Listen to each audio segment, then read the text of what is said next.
1947 میں ہم لوگ آزاد نہیں ہوئے تھے. امریکہ چاہتا ہے کہ وہ کنٹرول کو قائم رکھے. اگر وہ 4,000 روپے اس کی قیمت فکس کریں گے تو اس کا مطلب ہے اس کو 1,60,000 روپے ریٹرن ملیں گے. مگر ہمیں اجازت نہیں ہے کہ ہم سستی گیس خرید کر اپنے مسائل کا حل تلاش کر سکیں. مگر ہم نے آپ کو بتایا تھا کہ یہ اندھیرے میں چراغ ہے اور یہ چراغ بہت روشنی کرے گا. السلام علیکم ناظرین، میں ہوں آپ کی میزبان دیا فاطمہ اور آپ دیکھ رہے ہیں ہمارا پروگرام پاور پوائنٹس. آج کا ہمارا پہلا پاور پوائنٹ یہ ہے، جیسا کہ آپ جانتے ہیں کہ گندم کی کٹائی کا وقت شروع ہو گیا ہے اور اس دوران کسان کو کن مشکلات کا سامنا کرنا پڑ رہا ہے، یہ جاننے کے لیے ہمارے ساتھ موجود ہیں سینئر تجزیہ کار سر علی اشرف صاحب. السلام علیکم. وعلیکم السلام. کیسی ہیں آپ؟ الحمدللہ. جی، آپ نے بالکل ٹھیک پوائنٹ ریز کیا کہ کسان جو ہے وہ ہر سال جب بھی فصل کاٹنے کا ٹائم آتا ہے تو مشکلات کا شکار ہوتا ہے. وہ پہلے تو محنت کرتا ہے، اپنی فصل کو تیار کرتا ہے، اور جب اس کا خوشی کا ٹائم ہوتا ہے اس وقت اس کو مسائل کا سامنا ہوتا ہے. اور یہ مسائل جو ہے ہر سال اس کو پیش آتے ہیں اور یہ سال ہر سال سے پیش آتے جا رہے ہیں اور کوئی بھی اس کا پرسان حال نہیں ہے. اگر میں آپ کو بات بتاؤں کہ یہ جو کسان ہے وہ کتنا اس کے اوپر خرچ کرتا ہے اور کتنا اس کو پروفٹ ہوتا ہے تو آپ حیران ہو جائیں گی. اس وقت جو 1 ایکڑ کا ٹھیکہ ہے وہ تقریباً 1,20,000 روپے ہے، اور اس کے اوپر جو فرٹیلائزر کا اس کو خرچ آتا ہے وہ تقریباً 30,000 روپے کا خرچ آتا ہے، جو وہ بلیک میں ڈی اے پی اور بلیک میں یوریا ڈال کے اس کو تیار کرتا ہے. اس کے اوپر وہ جو اسپرے یوز کرتا ہے، اس کے اوپر وہ اپنا جو ٹائم سپینڈ کرتا ہے. اگر ہم ساری کیلکولیشن کو اکٹھا کریں تو اس کو تقریباً 2 لاکھ روپے 1 ایکڑ کے اوپر خرچ پڑتے ہیں. لیکن آپ کو پتہ ہے گندم کی جو فصل ہے وہ تقریباً 40 من 1 ایکڑ میں سے نکلتی ہے. اس وقت جو سننے میں آ رہا ہے کہ 4,000 روپے اس کی جو ہے قیمت جو ہے وہ فکس کی جا رہی ہے. اگر وہ 4,000 روپے اس کی قیمت فکس کریں گے تو اس کا مطلب ہے اس کو 1,60,000 روپے ریٹرن ملیں گے، جبکہ اس نے جو اسپینڈ کیا ہوا ہے وہ 2 لاکھ روپے ہیں. تو مطلب وہ 1 ایکڑ کے اوپر تقریباً 40,000 روپے نقصان کر رہا ہوگا. تو کہنے کا مطلب یہ ہے کہ کسان کے اوپر یہ جو ظلم ہے یہ رکنے کا نام نہیں لے رہا. یہ واحد پروڈکٹ ہے، مینس کہ کسی بھی فیکٹری میں کوئی بھی پروڈکٹ تیار ہوتی ہے تو وہ فیکٹری والا اس کی قیمت طے کرتا ہے.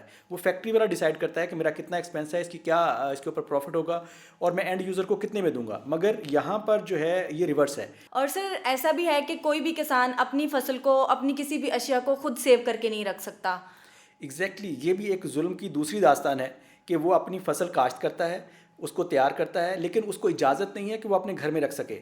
پہلے تو اس کو اجازت نہیں ہے، اگر وہ رکھنا چاہے بھی تو اس کی کیپیسٹی نہیں ہے، وہ افورڈ ہی نہیں کرتا کہ وہ رکھ سکے.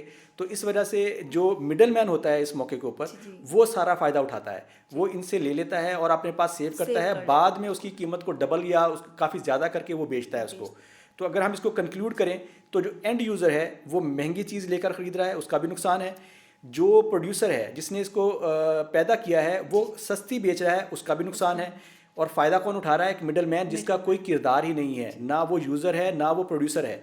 تو وہ بیچ میں بیٹھ کے سمجھ لیں کہ ایک ڈکیٹی کرتا ہے کسان کے حق کے اوپر، اور وہ اینڈ یوزر کے لیے بھی نقصان دہ ہے اور پروڈیوسر کے لیے بھی. جی سر، آپ سے دوسرا سوال ہمارا یہ ہے کہ جیسا کہ پاکستان اور ایران کے درمیان گیس پائپ لائن کا منصوبہ طے پایا اور امریکہ نے اس پر وارننگ دی ہے، یہ حقیقت ہے یا پھر کوئی افواہ؟ اچھا، اگر یہ بات اب ہمیں میرا خیال میں اب کھلے عام کرنی چاہیے اور بتانی چاہیے اپنی عوام کو کہ 1947 میں ہم لوگ آزاد نہیں ہوئے تھے. بیسیکلی ہم ایک گورے کے پہلو سے اٹھے اور دوسرے گورے کے پہلو میں بیٹھ گئے، اور اس وقت سے لے کے آج تک ہماری جو فورن پالیسی ہے یہ کوئی اور ڈیسائیڈ کرتا ہے، کوئی اور طے کرتا ہے. اور یہ بات بھی ہم اپنے ناظرین کو بتا دیں کہ جو فورن پالیسی ہوتی ہے ایکچوئل میں جو آپ کی جتنی بھی انٹرنل پالیسیز ہوتی ہیں، جو آپ کی پروڈکٹیوٹی ہوتی ہے، آپ نے کس کے ساتھ بزنس کرنا ہے، کس کے ساتھ نہیں کرنا ہے، یہ ساری کی ساری چیزیں فورن پالیسی کے اوپر ڈیپینڈنٹ ہوتی ہیں. آپ جتنے مرضی ایفیشینٹ ہو جائیں، آپ جتنے مرضی افیکٹو ہو جائیں، اگر آپ کی فورن پالیسی آزاد نہیں ہے تو آپ اپنی مرضی سے اپنا بنایا ہوا مال بیچ ہی نہیں سکیں گے. آپ اپنی مرضی سے کسی کا بنایا ہوا سستا مال خرید نہیں سکیں گے. تو یہی کیس ہے اس وقت ایران اور پاکستان کے اندر.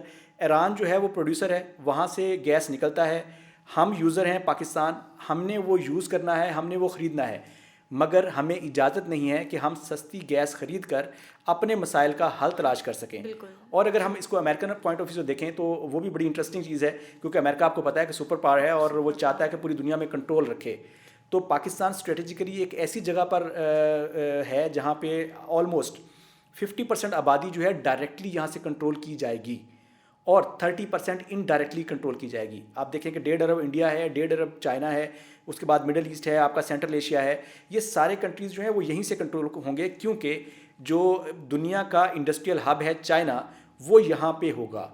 تو اس وجہ سے اس پوائنٹ آف ویو سے دیکھیں اگر کہ امریکہ چاہتا ہے کہ وہ کنٹرول کو قائم رکھے اور انفلوئنس کو اپنے کو قائم رکھے تو وہ اس لحاظ سے تو وہ ٹھیک کر رہا ہے کہ وہ پاکستان کو کچھ بھی کرنے نہیں دیتا. لیکن ہمیں بحیثیت قوم یہ بات اب سمجھنی پڑے گی اور اس کے اوپر ہمیں کلیئر سٹینس لینا پڑے گا. ہمیں اس کے لیے فائٹ کرنی پڑے گی, ہمیں جدوجہد کرنی پڑے گی کہ ہماری جو فورن پالیسی ہے وہ آزاد ہو. ہم جس سے چاہیں ہم اپنا مال خریدیں, جس کو چاہیں اپنا مال بیچیں, کوئی بھی کسی کا انٹرفیرنس نہیں ہونا چاہیے. تیسرے پاور پوائنٹ میں ہم آپ سے یہ جاننا چاہیں گے کہ 6 ججز کے خط میں کتنی پیش رفت ہوئی؟ جی, ہم نے جب یہ ڈسکس کیا تھا تو بہت سارے لوگ یہ کہہ رہے تھے کہ یار یہ تو ایک فارمیلٹی ہے اور یہ شاید ان ججز کے خلاف ہی یہ بات چلی جائے گی, ان کے خلاف ہی کوئی مس کنڈکٹ کا جو ہے کیس بنا کے ان کو ہی جو ہے وہ تنگ کیا جائے گا. مگر ہم نے آپ کو بتایا تھا کہ یہ اندھیرے میں چراغ ہے اور یہ چراغ بہت روشنی کرے گا. اور ہم نے دیکھا کہ پچھلے 2 دن کے اندر بڑے بڑے لوگوں کی دوڑیں لگی ہوئی ہیں. ایون کہ ہمارے جو وزیر اعظم ہے جو سب سے بڑا اسٹیٹ کا عہدہ ہے وہ بھی بھاگے بھاگے جو ہے وہ چیف جسٹس کے پاس پہنچے ہیں اور ان کے پاس جا کے وہ 1.5 گھنٹہ انہوں نے اسپینڈ کیا, ان کو کنونس کرنے کی کوشش کی ہوگی. اور وہیں سے جو ہے انہوں نے یہ بھی شاید کوشش کی ہوگی کہ جو عدلیہ ہے وہ اس کے اوپر کوئی ایسا سٹینس نہ دے جو ایگزیکٹو کے لیے مشکلات پیدا کر دے. مگر ہم نے دیکھا کہ عدلیہ کا جو اعلامیہ سامنے آیا ہے وہ انہوں نے بڑا کلیئر اس کے اوپر سٹینس لیا ہے. انہوں نے کہا ہے کہ ہم ایگزیکٹو یا ایجنسیوں کا رول عدلیہ کے اندر نہیں چاہتے ہیں, ہم نہیں چاہتے کہ وہ اس کے اندر انٹرفیئر کریں, وہ اپنی لیمٹس میں رہیں اور عدلیہ کو آزادی سے کام کرنے دیں. اس کے اوپر جو ہے انہوں نے ایک جوڈیشل کمیشن کی بھی بات ہو رہی ہے. اور ابھی جو اپوزیشن اور حکومت کے دوران اس وقت جو جنگ چل رہی ہے وہ یہ ہے کہ حکومت چاہتی ہے کہ ایک ریٹائرڈ جج کی سربراہی میں ایک کمیشن بنا دیا جائے اور ایک سمجھ لیں کہ خانہ پوری کے طور پہ ایک انویسٹیگیشن کروا کے اس کو رفع دفع کر دیا جائے. جبکہ اپوزیشن چاہتی ہے کہ حاضر جج ہوں اور ایک فل بینچ ہو جو اس کو سنے اور اس کو پراپر انویسٹیگیٹ کر کے دنیا کے سامنے حقیقت لائی جا سکے, تاکہ ایک دفعہ یہ جو بار بار یہ مسئلہ ہمارے سامنے اٹھ کے کھڑا ہو جاتا ہے ایک ہی دفعہ اس کو حل کر دیا جائے اور ہم ایک سیدھے راستے پر آ جائیں. تھینک یو سو مچ سر, آپ نے ہمیں اتنی اچھی معلومات دی. ملتے ہیں کل نیکسٹ پاور پوائنٹ کے ساتھ. اللہ حافظ.